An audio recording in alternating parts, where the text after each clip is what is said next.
Now the details. I am Akan Usen.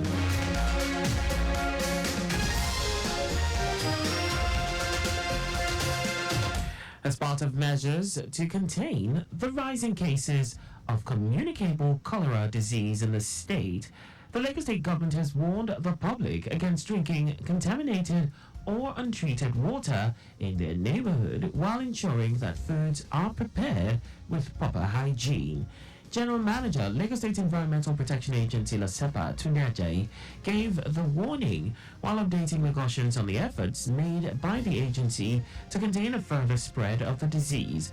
Ajayi said a team of experts from the LASEPA's ISO certified laboratory have been working with other relevant government agencies like the Ministry of Health, Environment, Public Health Emergency Operations Center, NGOs, and other bodies to bring the situation to normal.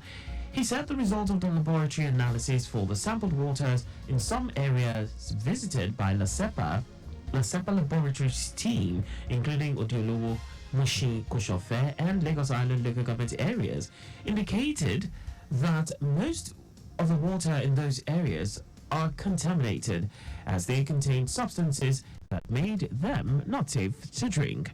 According to him, the four borehole water samples in the areas have low pH, high nitrates, and cadmium, rendering the water unsafe for human health. He stated further that two of the tested borehole water samples had high salinity, while one of them was considered unsafe due to high presence of microbial count and coliforms. Ajayi warned those patronizing water cart pushers supplying water in jerry cans to households to desist, noting that few of those jerry cans brought to the laboratory for tests indicated that some of the kegs have not been washed in recent times, thus rendering them not safe enough to fetch drinking water. The federal government has advised Nigerians to imbibe good personal and environmental hygiene to curb the spread of cholera in the country. Permanent Secretary at the Ministry of Environment, Mahmood Kambari, said this at an event to commemorate the 2024 National Environmental Sanitation Day in Piwoyi, a suburb community in the Federal Capital Territory. Kambari, who was represented by the Director of Pollution Control and Environmental Health in the ministry, Olubunmi Olusoya, said the purpose was to create awareness among the Nigerian populace on the importance of sanitation practices as a veritable means of controlling and preventing communicable diseases. He stated that the government will continue to partner with the community to ensure that the community is adequately clean. Legacy Fire and Rescue Service have put out the flame that engulfed Christ Embassy Church Auditorium on Billingsway, Ikeja. Director, Legacy Fire and Rescue Service, Margaret Adesheye, said the firefighting units from Alausa and Ikeja fire stations were promptly dispatched and arrived at the scene to salvage the situation. Adesheye noted that no casualties have been reported at this time. In addition, Lasema's excavator is being used to pull down some parts of the building to ensure complete extinguishment and to prevent further structural collapse.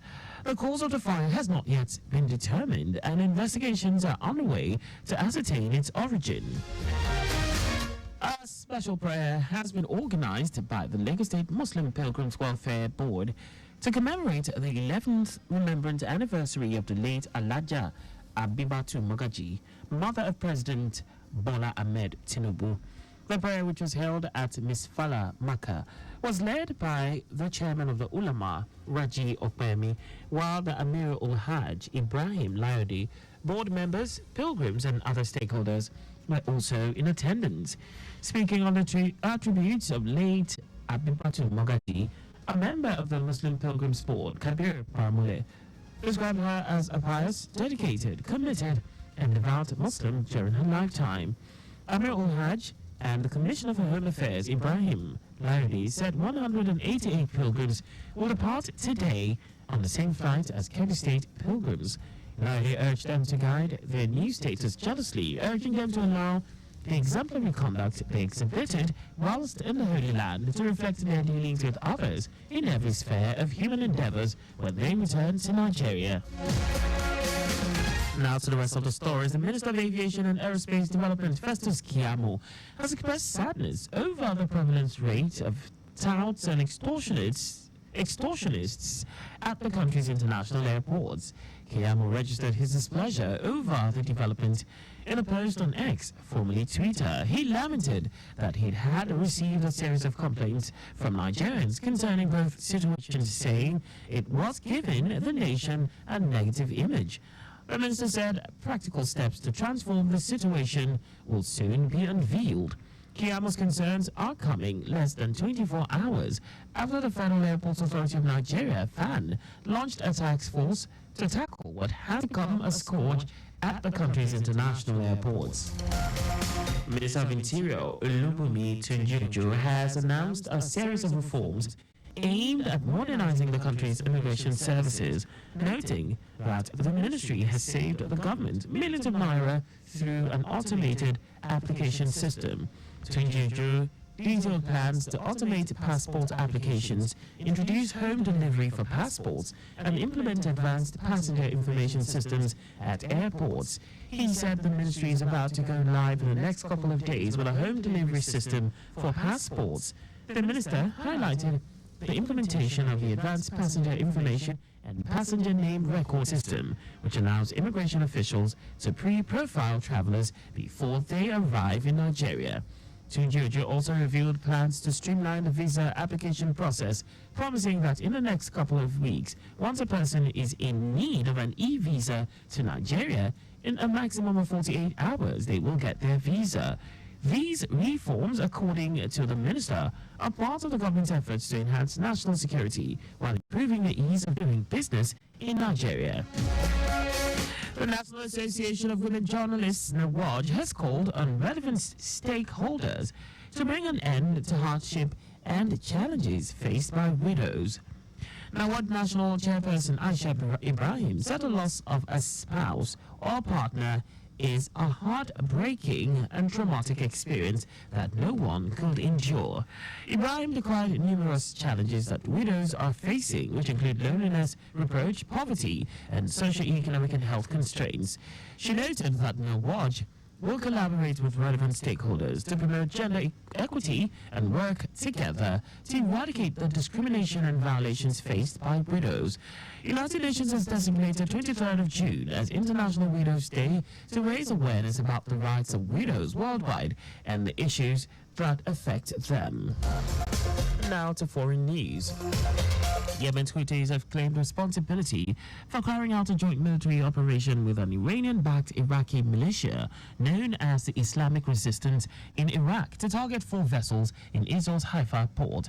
Houthi military spokesman Yahya Sari said in a televised statement that the group fired drones at 2 cement tankers and 2 cargo ships at the port a day prior over non-compliance with a ban on entering ports of occupied Palestine.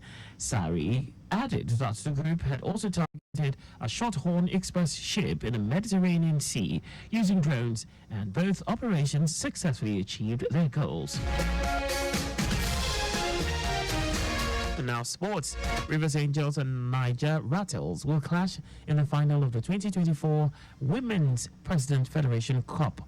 The 2 clubs won their semi-final matches today at the Oka City Stadium. Rivers Angels claimed a 2-1 victory over Delta Queens. The Port Harcourt club scored twice in the opening 6 minutes through Blessing Okwe and Peace Effiong.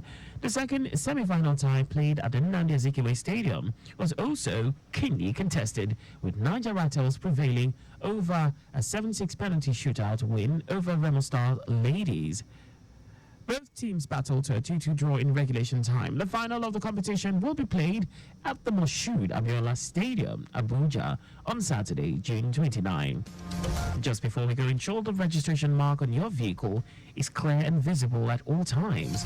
You can follow and like all our various social media platforms on X, Traffic Radio 961, Facebook, Lagos Traffic Radio 961, Instagram, Lagos Traffic Radio 961. Subscribe and watch our news and programs live on YouTube at Traffic Radio 961. You can also visit our website on www.trafficradio961.ng. Did you know that the Sanwo-Olu administration supported 152 businesses and persons in the tech ecosystem under the Lagos Innovate program? You can get more details on the Lagos State government's website. To end the news, here are the highlights of the major stories.